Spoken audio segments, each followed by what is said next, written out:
So now that we know a little bit about the whiteboards, it's time we start looking at examples on how they would fit in your classroom. What are some of the things that you should be doing in your classroom that will engage your students and make proper use of the technology that's available to us? So we're going to start here with primary interactive examples. So these are for the younger ages, but if they fit your classroom, then feel free to use them.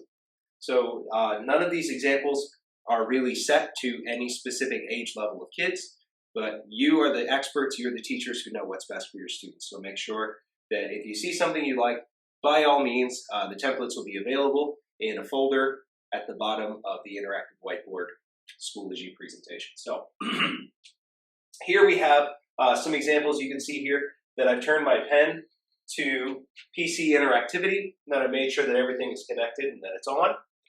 One of the first things that we want to understand about using our interactive whiteboards is they should be so much more than just pulling up a PDF and presenting, right? We don't want to just have a worksheet that we're filling out while our students are filling out at their seats, because we want to engage them in the learning process.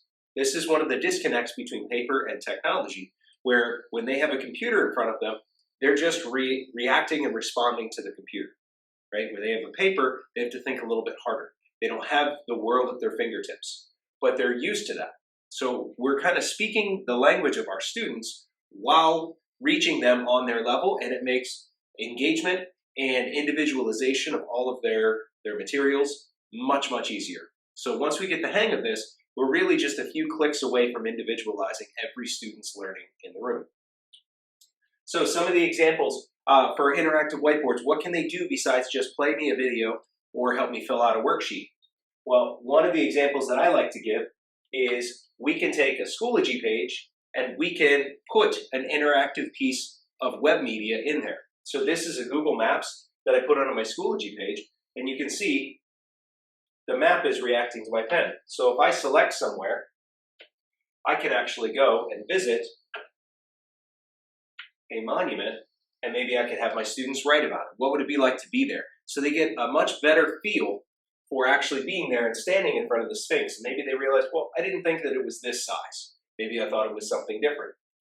If they could go all the way over to the Great Pyramids and stand next to them, they might be surprised at how large they are. So if I then come out of this particular presentation and we go to another example, this is one of my favorite examples, and I use this a lot when I'm doing professional development. When I first got into virtual reality and interactive media in the education system, I realized I had never been to Paris. So I wanted to see what it looked like to actually stand underneath the Eiffel Tower. And so we could do a writing prompt with our students. Here you are in Paris. You see all these people. Is that what you expected to see? It looks a lot different than it does in the movies, right? Kind of like when you watch Disneyland trips in the movies, and then you go there yourself and you end up standing in line for 2 hours to ride one roller coaster. It's a much different scenario. Or we can come up the street here, actually take our students on a walk around the neighborhood. What kind of houses do you see? What does the neighborhood look like? Is it different than yours? How is it the same? What would it be like to look out your window and see the Eiffel Tower right over here? So we're engaging students' thought process and not just having them react to filling out a worksheet or some different phrases and things that we want them to engage with. Another piece of media, so we could use our Schoology page like this. We could also use something like our Smart Notebook. This is one example of a choice board that you could do. Throw this into your presentation, and then as you're going down through all of your slides here, this is Smart Notebook. So you're going down through all of your slides for the day, you can throw up time for workstations. So here's a choice board that they can move through. Or some teachers will use this as an activity for their students. When the student walks in the morning, they find their name, and maybe they use this for attendance, or maybe they would use this to identify a lunch order if we needed to do that. They just grab their name and pull themselves into a basket, which seems simple. And we go, well, yeah, what a clever thing that we can add to our classroom. But it really is, because the students now are seeing this as more than just this thing that's going to spit information at them. It's an interactive part of their learning. So as they walk in, it's now part of their environment. The same way that the decorations on the walls and all of the hints for borders across the top of your room, the board has now become part of their learning. It's part of their classroom.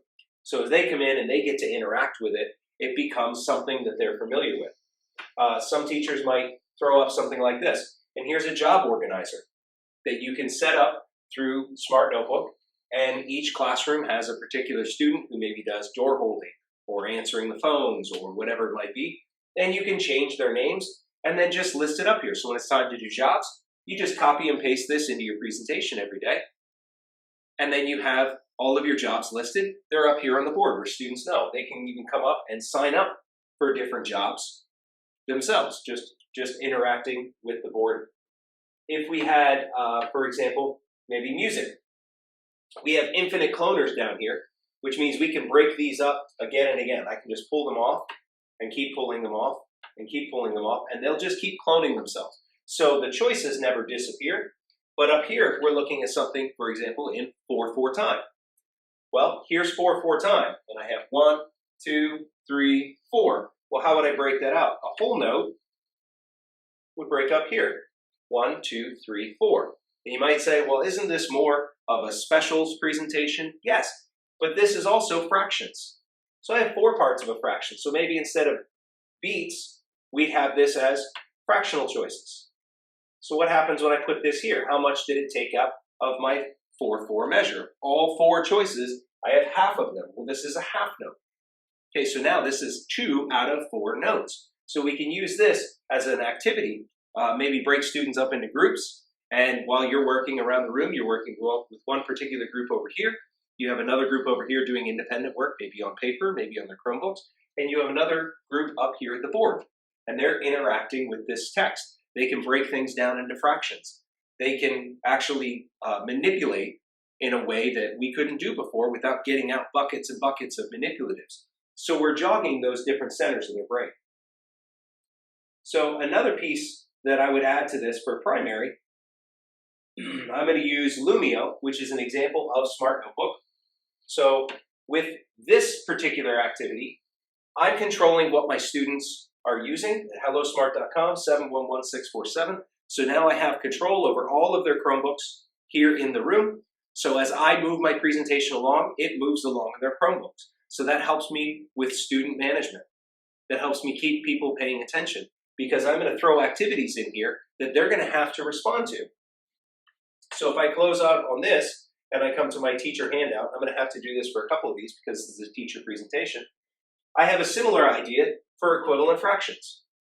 I can make this a handout into every one of their devices. I can make this a whole class notebook and say, all right, you're doing 1/2, you're doing 2/4, you're doing 3/8, and then let's compare it. So now we can see them actually work on the board as students are working at their Chromebooks. So we're interacting, we're engaging. Let's take a look at a couple more examples.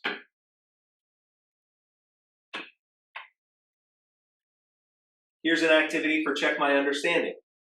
You can have students put their names right up here by a thumbs up, thumbs down. Did you understand? Did you not? You can use this as an exit slip. You can collect the data either as individual handouts, or you can throw it up here on the board and say, you know what? I see that most of us didn't understand this. We're going to come back tomorrow. So the students are now getting feedback, but they're participating in the lesson that's happening in their interactive whiteboard as well as with their Chromebooks. They're not just a passive learner.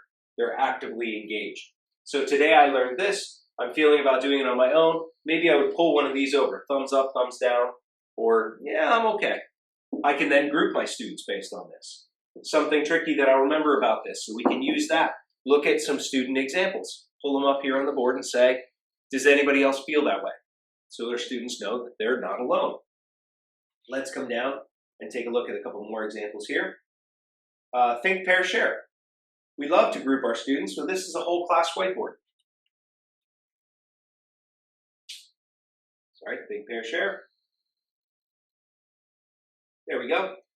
We can throw it up. You can put your name down here and your partner's name over here, and we can look at groups of students. I can put them in groups and then pull their groups and their activity up here on the board so we can look at it as a whole engaged class.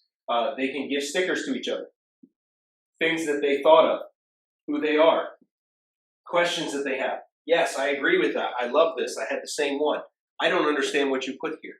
So our students now can connect with each other as well as the whole class. Since I don't have any students engaged, that's why it keeps pulling this up. Critical group decision making. If we have a problem, maybe we're using this to brainstorm ideas in our writing prompts, or maybe we're using this for math. How did you solve the problem? Or how did you solve the problem? It's not about technology or paper, technology or student engagement. We're trying to blend all of those together. We want to use technology to our benefit to engage our students and get them active in their learning. So what particular problem do we have here? What solutions do we have? This is a whole class whiteboard, so everybody in my class can then write on this. So we can work on this activity together and they can see their work showing up on the whiteboard as they're in their seats or in their small groups. Down here, then we can discuss their choices. What's good about their choice? What's something that we should be considering? Something we want to think about. Let's take a look at, we have our activity dashboard. This is a rank order activity as far as fractions. This is one you can put up as, again, a group activity or during your rotations, or we can make this an individual student activity. So I can view all of the progress of my students simply by clicking up here. Yep, I still don't have any students aligned here. So when we click the top, we see view progress, student progress, the overall class progress, how many students are understanding this, how many are not, what are we getting? So the activity then, they take each of these and order them. And if they don't do it correctly, it kicks them out. So let's try and get this one correct. There's one half and you see they get it correct. So they get the opportunity to then go back and keep trying and keep practicing. And this is very similar to how we would use math manipulatives. And we can engage our students in their learning. Fill in the blanks work the same way. Maybe we use this as a summary for something that they read. And we can see they have choices, or they could type in here. We can do a different activity. So students are reading and they're summarizing for us. A couple other activities we have. Yep. This is a match 'em up activity. Again, I have view progress for my students here. So up here I have view progress. I can see my students, but also I can model the activity. You can see it spits this out into a game. We can do this as a class. We can have students up here at the board working on this in pairs of 2 or 3. And we're looking at our pie pieces and how they relate to the names. And when we pull them into the tank together, it'll either match them up as correct or kick them out. If we're doing a story and we want our students engaged in the story, maybe we'll make a map. Again, this could be an individual student activity. And with a click of a button in the program Lumio, I can then send it out as an individual handout. And our students can make a map of the town they're reading about or sequence of events that we may have for cause and effect, key details, those types of things. The important thing is, this is sharing 3. Here we go. Share 3 things that I learned. 3 things that I learned and things I have questions about. When our students are connected, we can pull up what they have on the board and discuss it as a class. So all of these templates and things we're going to be putting in our training folders for you. Another whole class whiteboard example.